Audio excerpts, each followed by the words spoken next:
Willie D Live. What's up, family?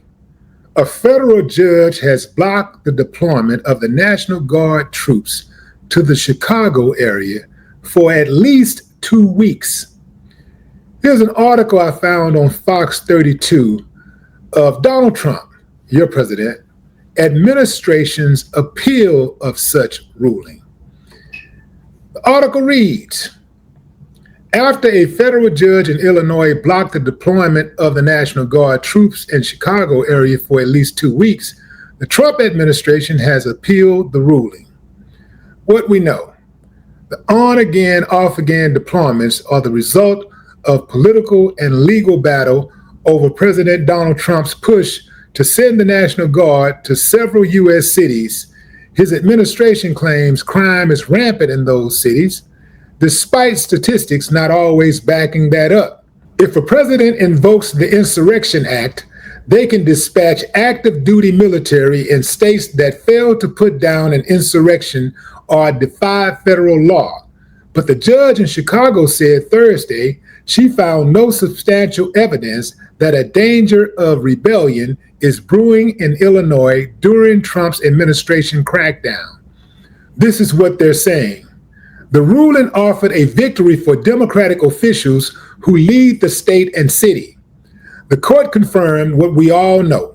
There is no credible evidence of a rebellion in the state of Illinois, and no place for the National Guard in the streets of American cities like Chicago, Governor J.B. Pritzker said. So what's next? The order in Illinois is set to expire October 23rd at 11:59 p.m. U.S. District Judge April Perry set an October 22nd hearing to determine if it should be extended to another 14 days. In her ruling, she said the administration violated the 10th Amendment, which grants certain powers to states, and the 14th Amendment, which assures due process and equal protection. It wasn't clear what the 500 Guard members from Texas and Illinois would do next. They were mostly stationed at U.S. Army Reserve Center in Elwood, southwest of Chicago.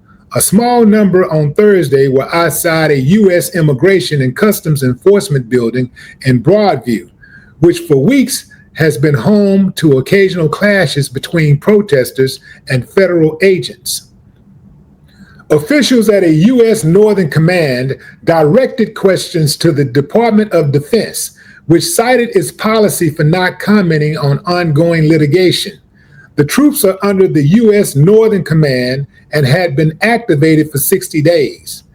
U.S. Justice Department lawyer Eric Hamilton had said Thursday that the Guard's mission would be to protect federal properties and government law enforcers in the field, not solving all of crime in Chicago.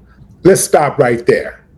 Their mission would be to protect federal properties and government law enforcers in the field. Are you listening? Are you picking up what they're putting down? What they're saying is, you and your family, we out here to protect these federal buildings. And the law enforcers who are in the field. Why are they in the field in the first place? See, if they wasn't in the field, there would be no need for the National Guard. See, but the trip part is they're already in the field because that's where they work, in the field every day. This whole National Guard thing ain't nothing but a ruse to make it look like that's a motion. That's all it is, fam. Nothing's happening. This is all optics. This is all to boost Trump's ego, make it look like he really doing something. If you really want to make America seem like they doing something, just bully somebody. Just if you really want them, if they ain't got nothing else, they ain't got food on their table, they ain't got good health care, they don't feel safe, just go out there and drop a bomb on somebody and they'll be like, yeah, get them.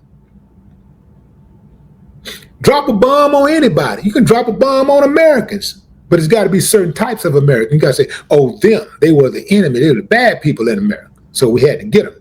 Just make them think you're doing something. So, and that's the low-hanging fruit. Because if you can't do nothing else, just go beat up somebody. You can't do nothing else, just shoot somebody. That's easy. You ain't got to solve problems. And they wonder why Americans are quick to squeeze the trigger to solve their problems. This is what the government do. They bully and beat up people. So it's no wonder why so many people in America have that mentality, because the leadership starts at the top and people are taking their cue from these government appointed officials. They're taking their cue from these local and state politicians who are some of the worst ever.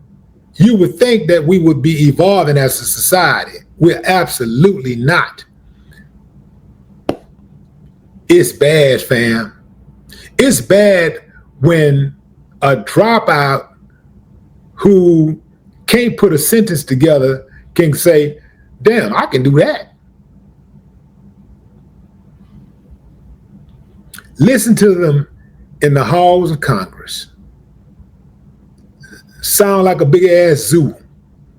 They sound like a bunch of zoo animals in there just arguing all day. Everybody mad. Can't get nothing done. Decorum, respect is gone. It's all gone. It's over. So we knew Trump was going to have a problem with that decision.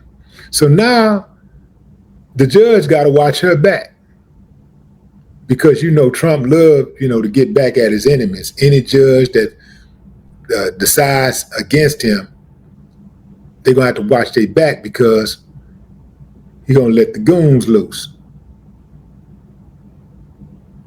It's a cold game, fam. It's a cold game. And right now is when all the other judges should be piling on and standing up with that judge. All of the other judges could have the same mentality. Like, no, we sticking together. We're going to hold it down. Because guess what? Reverse this judge decision, and the next decision, your decision gets reversed. And we know judges don't like having their decisions reversed. I mean, that's where their power is, in judgment. But what say you, fam? Drop a comment. I'd love to hear your thoughts. No more talk.